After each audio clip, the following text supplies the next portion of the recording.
Hello, this is Allison Canty, and I'll be teaching you about sharp safety. So, what is a sharp injury? It is a penetrating stab wound from a needle, scalpel, or other sharp object that may result in exposure to blood or other bodily fluids. Other sharp objects include pins, fine forceps, lancets, razor blades, and broken glassware.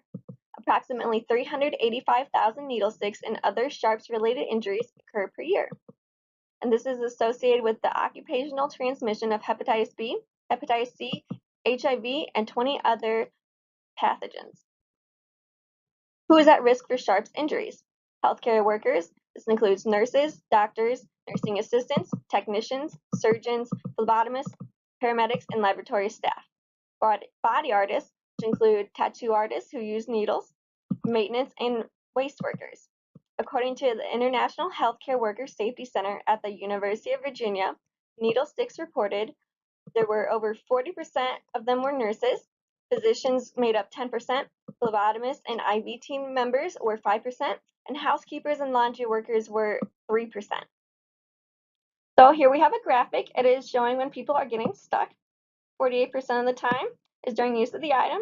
So when you are administering a shot or when you are drawing blood. After use or before disposal is 30% of the time. This could be when you're helping someone after they actually get the injection or on the way to the disposal bin. And disposal related is 11%. And that could be due to a faulty pin or not being able to find it, something like that. And then other makes up 8%. And the next graphic is going to explain that more. This chart kind of breaks down the injuries into like more specific categories. The other category we could say was restrained patient or item left on disposal container, device left on floor. Just improper uses of needles pretty much make up the other category. So tasks involving sharps devices. You have infusion therapy, which includes IVs and epidurals, injections, those can be subcutaneous or intramuscular, blood collection, which can be cultures or glucose testing, surgery, and sharps disposal. So here we have another chart. This one is now breaking down the different types of needle sticks there are. So disposal syringe is going to be your main one. And then you have suture needles and other sharp items is your third group. And the next slide kind of breaks down what other sharp items are. We have lancets, sorry, I'm really bad at this, scalpel blades, which I think was actually a category. This does say other sharp item, but it's broken down more here. Phlebotomy needle is its own thing. Yeah. Factors for potential sharp injuries. Improper procedure. That includes recapping a needle, which you should not do, passing sharps hand to hand, and failure to dispose of used needles in puncture-resistant sharps containers. Those are those red boxes that are clearly marked. Environment. If it is fast-paced, stressful, and understaffed, there is a higher chance of having a needle stick. Equipment.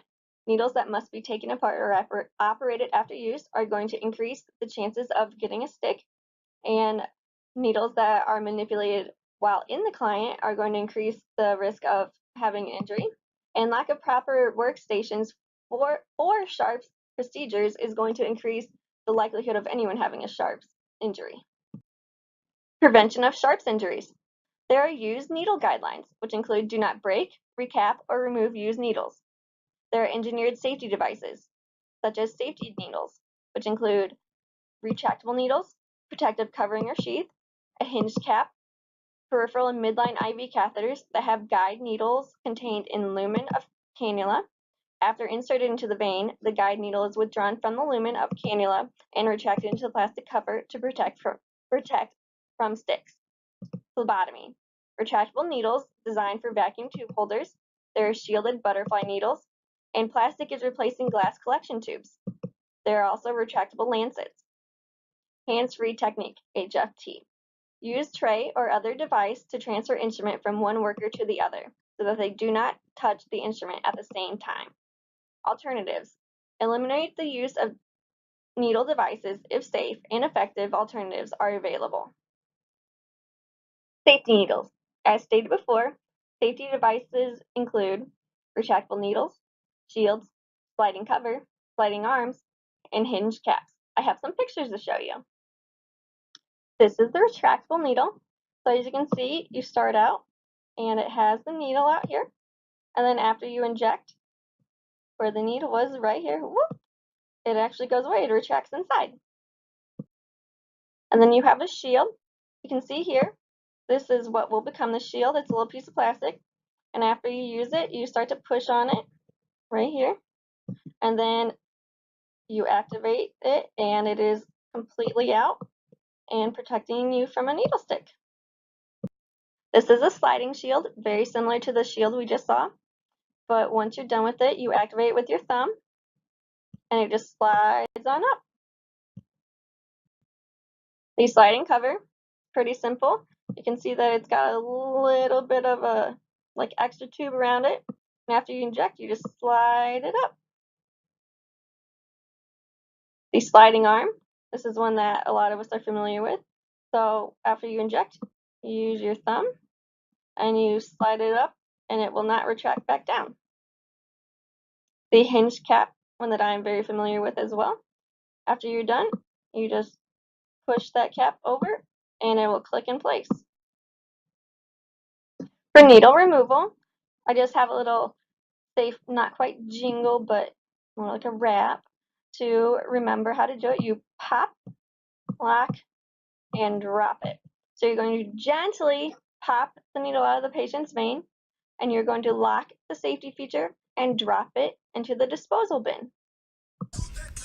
Pop, lock, drop. Disposal of sharps. Dispose in designated sharps disposal container. Container guidelines. Functionality.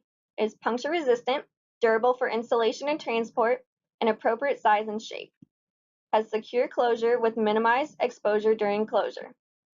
Accessibility. Is upright, easy to operate, and prevents contents from spilling out. Visible. Within easy horizontal reach and below eye level. Is away from obstructed areas. Visibility. Is clearly visible to workers.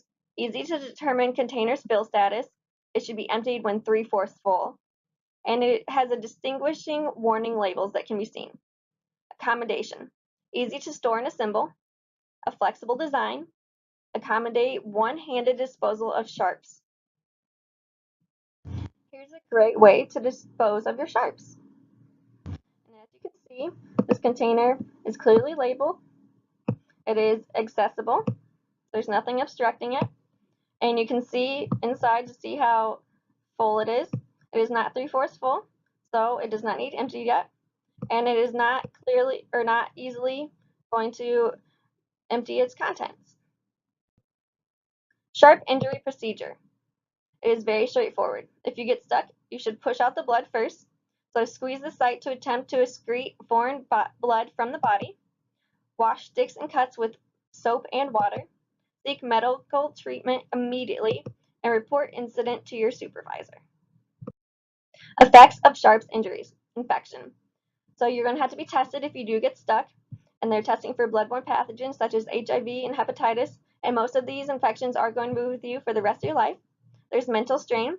Most people have anxiety waiting for the results because there's uncertainty, especially when testing can last for months.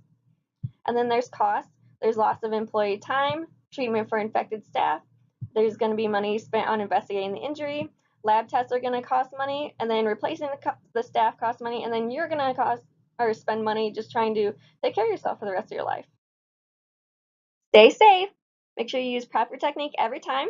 Those procedures were put in order to keep you safe. Activate those safety needles. They were engineered to protect you from needle sticks.